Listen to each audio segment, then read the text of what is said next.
Finally সেই দিন আজকে এসেছে। তো আর তোমাদের কাছ থেকে কিছু লোকাপনা বলেই দিচ্ছি, আসলে আমার মায়ের আজকে সাধ। হ্যাঁ, আমার প্রায় 17 বছর বয়স। তো এখন মা প্রেগনেন্ট। কি কি কি কি কি আরে বলুন। মা প্রেগনেন্ট। मस्त जोक मारा रे। তো হ্যালো গাইস, কেমন আছো সবাই? আশা করি সবাই আছো ভালো। তো আজ আমরা দেখবো ইউটিউবের কিছু অদ্ভুত অদ্ভুত ব্লগস, যেগুলো আমি বা তোমরা কেউ কোনোদিন ধারণাও করতে পারিনি। তো গাইস, এই ব্লগারদের ব্লগ দেখে আমার তো এবার ভয় লাগতে শুরু করেছে আর, কারণ এই ব্লগাররা যা শুরু করেছে আর কিছুদিন পর নিজেদের পানো ভিডিও রেকর্ড করে না ব্লগগুলো চালিয়ে দেয়। আমাদের ভালোই হলো, কষ্ট করে আর ক্রোমে যেতে হবে না, সব কিছু ইউটিউবেতেই পেয়ে যাবো। ছাড়ো, এদের ব্লগ দেখা যাক।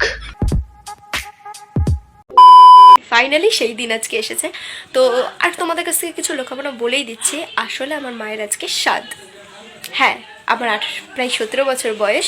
তো এখন মা প্রেগনেন্ট। ও আচ্ছা, কংগ্রাচুলেশনস কাকু কাকিমা, এত বড় একটা ভালো কাজ করার জন্য।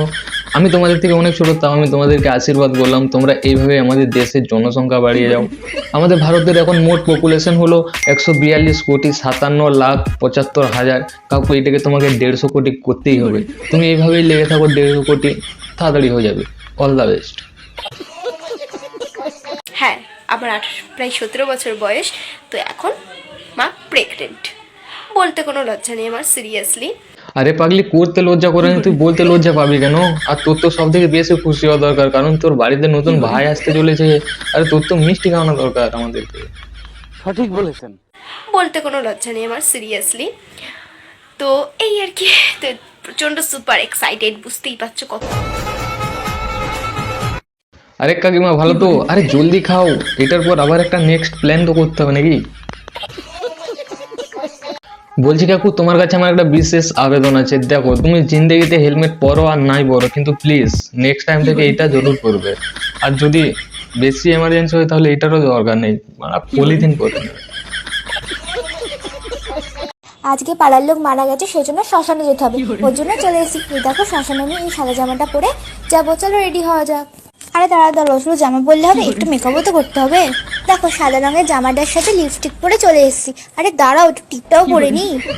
আবে, আমি তো ভুল জায়গায় চলে আসছি বে। আরে কেউ আমাকে অন্য গ্রহে দেখে ভাই। বলছি মামনি, তোমার আর শ্মশানে গিয়ে লাভ নেই। আমার মনে হয় এতক্ষণকে শ্মশানের সব কাজ সেরে সবাই বাড়ি ফিরে আসছে। পরে চলে এসেছি। আরে দাঁড়াও, একটু টিপটাও পরে নি। আরে বন্ধু দাঁড়াও, শুধু টিপ আর লিপস্টিক পরলেই হবে নাকি? একটু আইলাইনারও তো দিতে হবে। আরে বন্ধু, এত সুন্দর করে লিপস্টিক, টিপ, আইলাইনার দিয়ে সাজলাম, এবার কানের দুলটাও তো একটু ম্যাচিং করে পরতে হবে নাকি? আমি কনফার্ম, যাদের বাড়িতে মরা মরেছে তারা যদি তোমার এই ব্লগটা দেখে, তাহলে তোমাকেও মেরে তারা ওখানে পাঠিয়ে দেবে। তারপর তুমি যমরাজের সাথে গিয়ে রিলস বানাবে, লেলা মে লেলা। নাকি? এই দেখো ফ্রেন্ডস, এটা আমার ফাইনাল লুক। চলো এবার শ্মশানে যাওয়া যাক। বাই। আরে পাগলি, তুই যা সেজে বুঝে যাচ্ছিস, আমার তো মনে হয় তুই শ্মশানে নয়, মডেলিং করতে যাচ্ছিস। ম্যাডাম বি লাইক, শালা শ্মশানের আজ সব ভূতকে পটে নেব।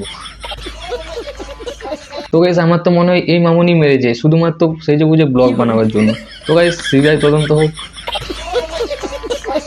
তো গাইস, আজকের জন্য এটুকু। যদি ভিডিওটা ভালো লাগে তাহলে লাইক, কমেন্ট, শেয়ার, সাবস্ক্রাইব করে দাও। আর ভিডিওটা কোথা থেকে দেখছো একটু কমেন্ট করে জানাও প্লিজ, তা আমিও দেখি আমার ভিডিও কতদূর যাচ্ছে। তো জলদি দেখা হচ্ছে নেক্সট ভিডিওতে। So by.